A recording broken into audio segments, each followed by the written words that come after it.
Magandang araw mga bata! Magandang araw din po. Maaari ba kayong magsitayo at tayo magkakaroon ng pambungad na panalangin para sa araw na ito na pangunahan ng inyong kamag-aral na si Randy? Panginoon, salamat po sa bagong araw na ito.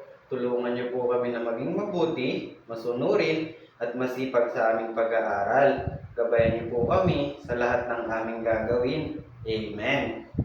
Bago kayo magsiupo, maaari niyo bang tingnan ang inyong magkabilang gilid kung may kalat o basura man po dito?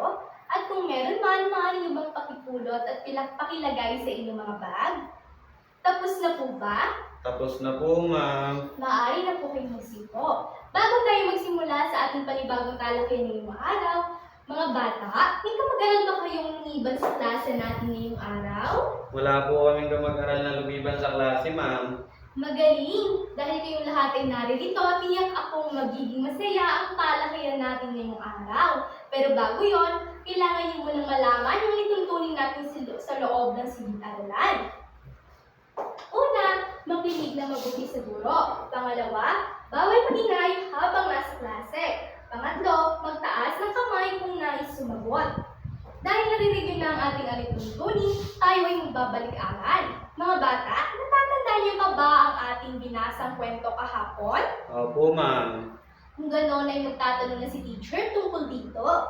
Ano ang pamagat ng kwentong binasa natin kahapon?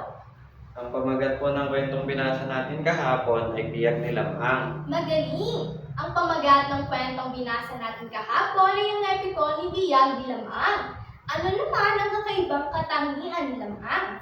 Si Lamang po ay isang batang bayani na may nakaibang lakas at talino mula pagkasilang. Mahusay! At ano naman ang dalawang alagang hayop ni Lamang? Mayroon po siyang mahiwagang tandang at aso. Magaling! Dahil naaalala niyo pa ang kwentong binasa natin kahapon ay sino dito ang gustong maglaro? Ako po, ma'am.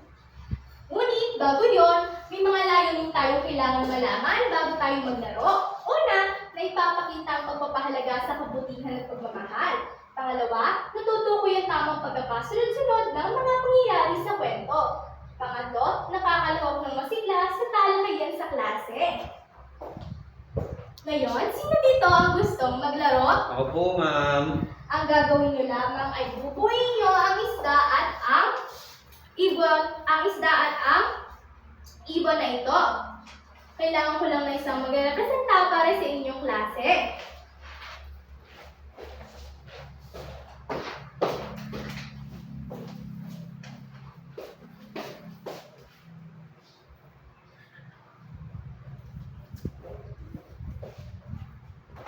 Maaari kayong maupo. Maraming salamat.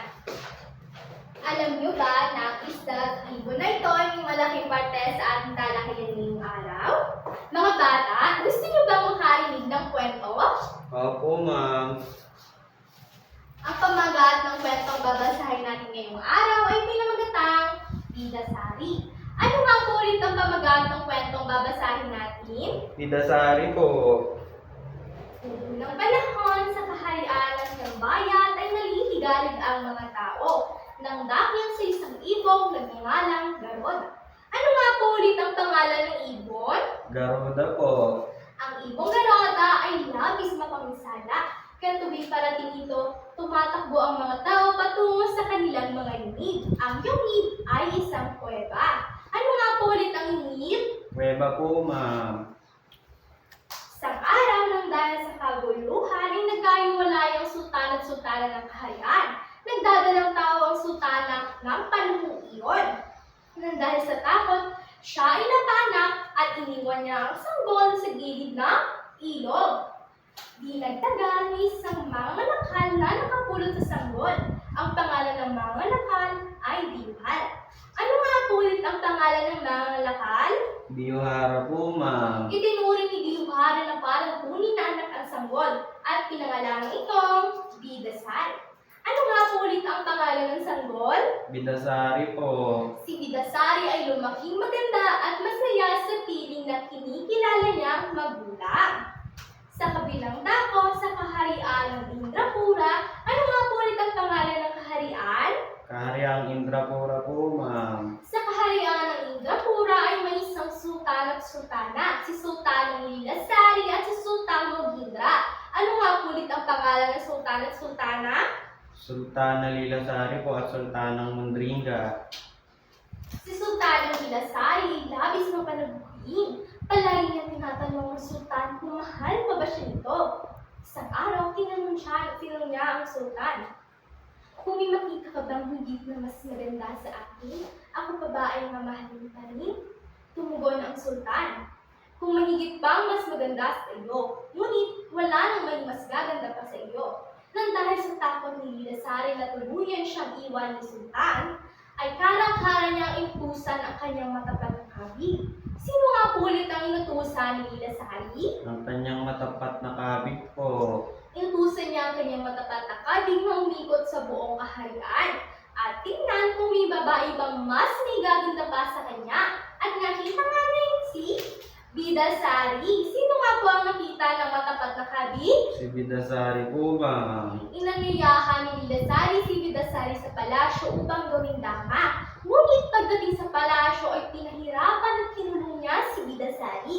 Nang hindi na matiis ni Bidasari lahat ng pagpapahirap sa kanya ni Bidasari, sinabi niya dito na, "Kung gusto mo akong mamatay, kuhanin mo ang ginitong isda sa aking ama. Isuot mo ito sa araw at iba rin naman sa gabi." Kaya't yun nga ang ginawa ni Bidasari. Isinusuot niya ang ginitoang pintas sa umaga at hinuhubad naman sa gabi. Kung kaya't si Bidasari ay nananatiling tulog sa umaga at gising naman sa gabi. At nang dahil sa takot ni Bihara na tuluyang mapatay ni Bidasari si Bidasari, pinagtayo niya ito ng kaharian sa gitna ng kagubatan. Isang araw, habang nangangaso si Sultanang Mundringa, ay nakita niya ang kaharian. Pumasok siya dito at nakita niya isang magandang babae. Ito nga ay si Bidasari. Sino nga po at nakita ng sultan? Si Bidasari po.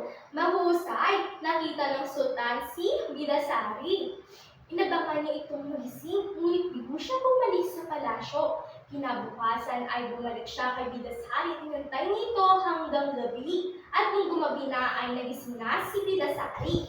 Nagkausap sila at sinabi nga na ni Bidasari kay sultan lahat ng pagpapahirap sa kanya ni Lilasari.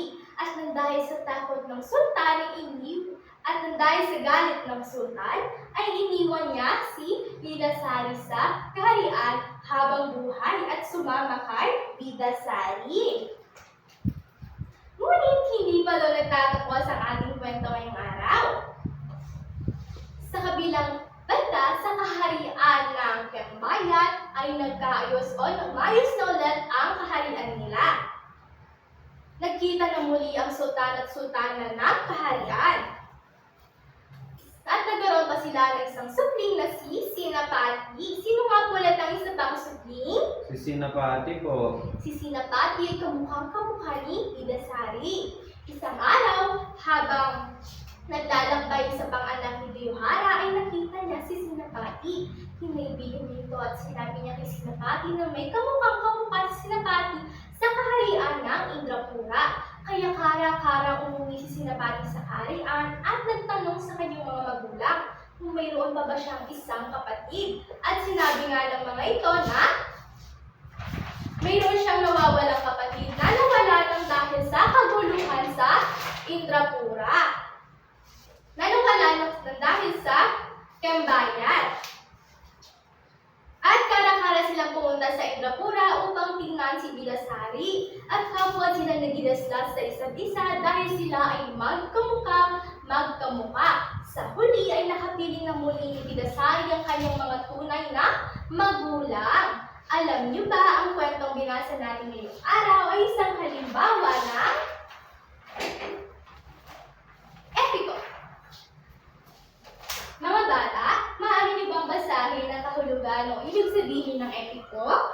Ang epiko ay isang uri ng panitikan na nagsasalaysay ng kabayanihan at pakikipagsapalaran ng isang pangunahing tauhan po, ma'am. Mahusay, ang epiko ay isang panitikan na nagsasalaysay ng kabayanihan at pakikipagsapalaran ng isang pangunahing tauhan, katulad na lamang ni Bida Sari, nakipagsapalaran siya sa kanyang buhay.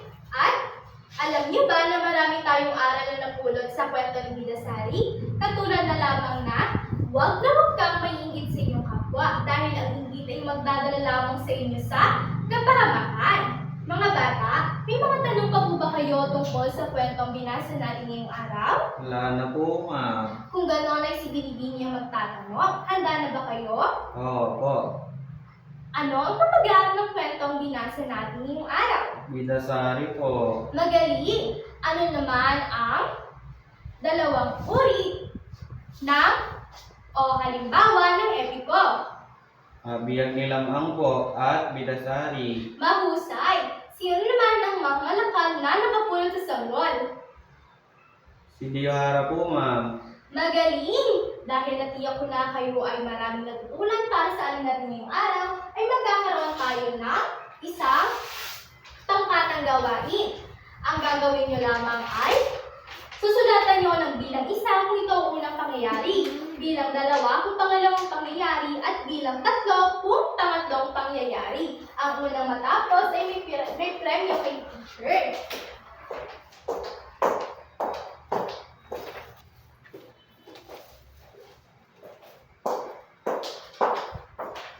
Ito-check muna ni teacher at pagkatapos isasabihin ko kung kanino ang may tamang sagot. Ngayon ay magkakaroon tayo ng maikling pagsusulit. Maaari niyo bang pakilabasan yung mga lapis? Opo, ma'am.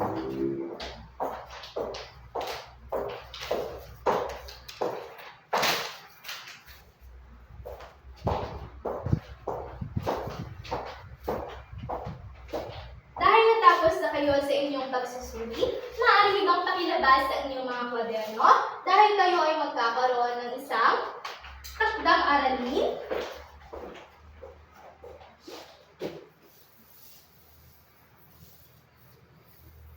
Ang inyong takdang aralin ay gumupit ng iba't ibang balita sa dyaryo at itapat ito sa inyong kwaderno. Tapos na po ba?